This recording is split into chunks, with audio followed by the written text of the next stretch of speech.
మాట ప్రియ శ్రోతలందరికీ నా వందనాలు. అందరూ బాగున్నారా?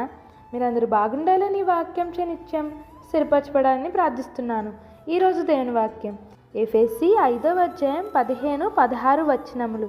దినములు చెడ్డవి గనుక మీరు సమయమును పోనీయక సద్వినియోగం చేసుకొనుచు అజ్ఞానుల వలె కాక జ్ఞానుల వలె నడుచుకొనున్నట్లు జాగ్రత్తగా చూచుకొనుడి.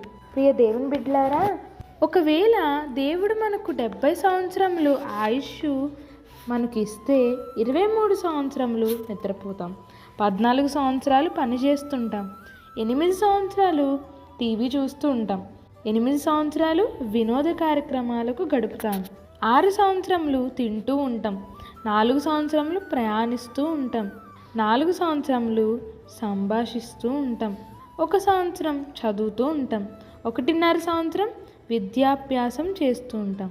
కాబట్టి ఓ సహోదరి సహోదరుడా, మీరు ప్రతి ఆదివారం చర్చికి వెళ్ళి చివరి పాట అయ్యే వరకు చర్చిలో ఉండి ప్రతిరోజు ఉదయము సాయంత్రము 5 నిమిషాల పాటు ప్రార్థిస్తే అది 6 నెలలు అవుతుంది. 70 సంవత్సరాలలో మనం దేవునికి ఇచ్చేది 6 నెలలేనా? కాబట్టి ఓ సహోదరి సహోదరుడా, అజ్ఞానుల వలె కాక మనం జ్ఞానం కలిగి సమయమును జాగ్రత్తగా వాడుకోవాలి.